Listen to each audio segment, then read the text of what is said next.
When Devin Ortiz launched a grand slam in the bottom of the 10th inning on Saturday against North Carolina, the 11th ranked Virginia baseball team won the game and clinched the series. The series victory was their first against the Tar Heels in 6 years. On Sunday, UVA had a chance to get the sweep. The last time the Hoos won all 3 games of the series against the Heels was during the 2015 National Championship season. 4 members of the Virginia football team participating in Pro Timing Day. They've put in countless hours of work getting better at their chosen sport. And with great success, they're all Division I athletes. But for many, this one Wednesday in March could make or break their dreams of playing at the next level. Oh, there you go. 2 of the best swimming programs in the nation were in the pool at the Aquatic and Fitness Center on Saturday as UVA was hosting NC State. All of the teams are ranked. 3 of them are in the top 5. The Virginia women are ranked number 1 and the reigning national champs.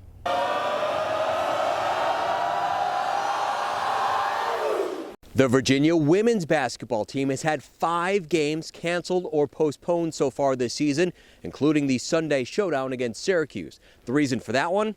Snow. The rest came during a pause for COVID-19. The Virginia women's swimming and diving team won 3 events and set 2 American records on day 2 of the NCAA championships. The Cavaliers remain in first place overall, so on their way to repeating as national champions. And we certainly know what kind of swimmers they've had. Some Olympians amongst Maybe walk in with the Olympic medals and, show off a little bit. Didn't even slow them down. Yeah. Mike. Thank you.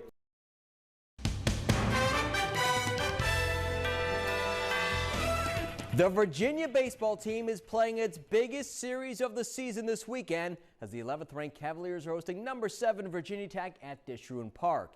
A record 5,919 fans were in the stadium on Saturday to see the game and to honor one of the all-time greats at UVA, former Cavaliers superstar Ryan Zimmerman. Fans were lining up outside Disharoon Park hours before the start of the game. Go Hoos, let's go! The Cavaliers were giving away commemorative t-shirts and bobbleheads featuring Ryan Zimmerman. The sellout crowd was on hand to watch the former UVA superstar have his jersey number 11 retired. Zimmerman is the first player in the 134-year history of the program to receive the honor.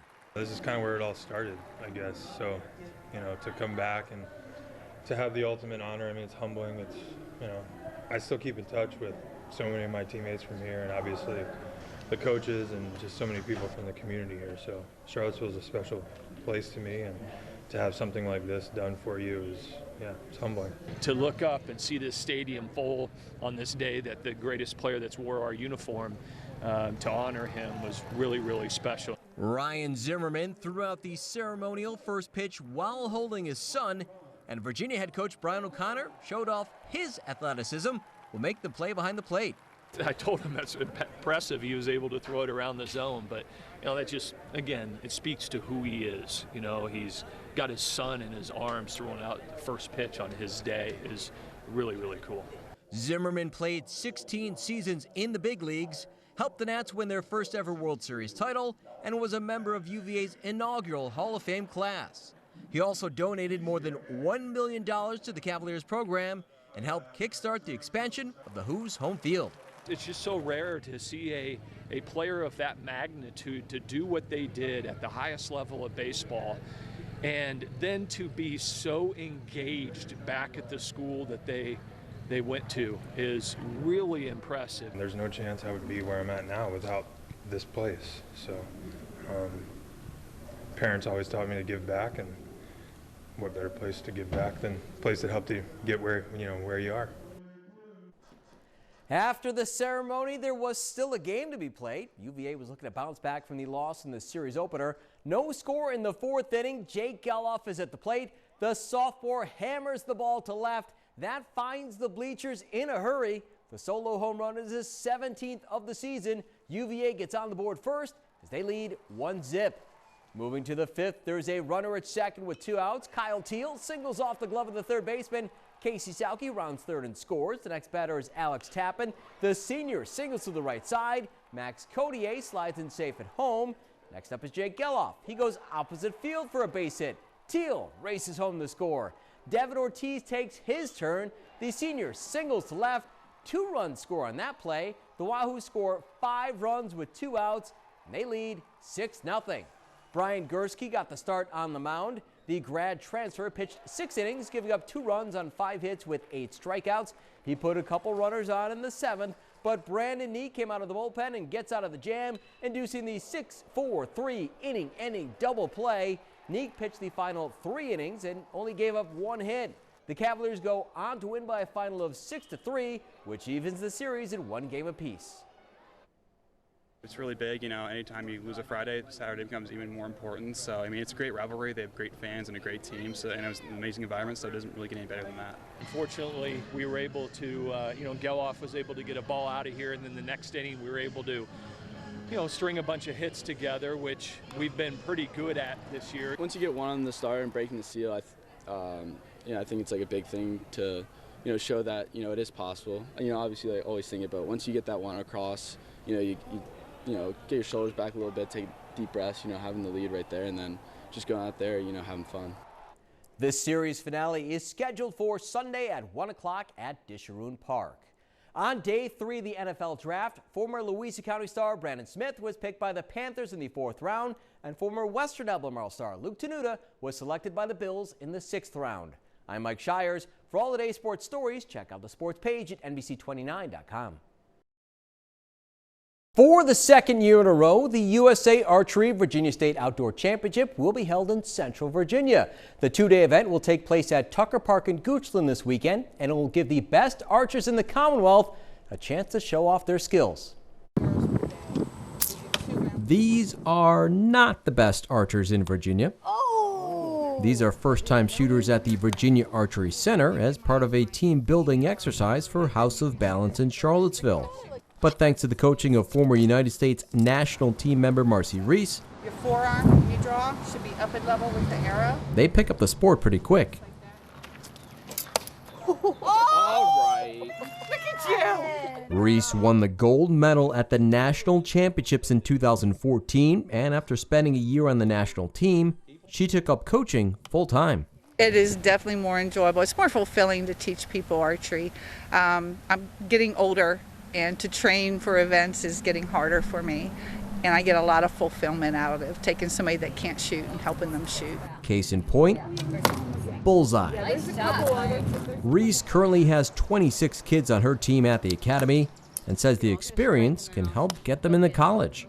There's several colleges now that have been offering archery, something beyond a team sport. So like Columbia University, University of Michigan, Texas A&M, you can actually get scholarships.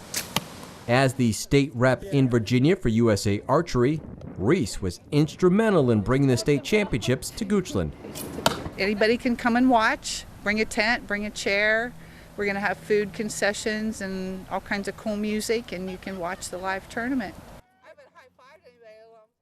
Between 100 and 200 archers are expected at the 2-day event, and they will compete in various distances and disciplines. For additional information, check out the link on the sports page at NBC29.com. And on a personal note, today is my last day at NBC29. I've been a TV sports anchor for a long time, 22 years in fact. Working in the sports department at NBC29 was not my first job, but it was by far my favorite. Crosstown rivals. I arrived in Charlottesville in the fall of 2009 with a fresh face and far fewer gray hairs. I've worked with some great people over the last 13 years, and the NBC 29 Sports Department has consistently delivered award-winning stories and highlights. I've been lucky enough to attend some of the biggest moments in Virginia sports history, from a stunning upset to the ultimate redemption.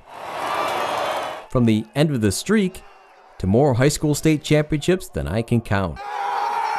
In all sorts of situations, next to the lion, and all sorts of weather, snow. For more than a decade, I had the best job in the world. Welcome to the Friday Night Hearing. Thank you for letting me tell your stories. I've even had a chance to share some of my own, as my wedding and the birth of both of my kids were also announced on NBC 29. Those are special moments I won't forget. I don't know what the future holds, but my family will be sticking around in Charlottesville, so please say hi. It's been an honor to have been your friendly neighborhood sports guy over the last 13 years. So for the last time in the studio, Mike Shiers, NBC 29 Sports.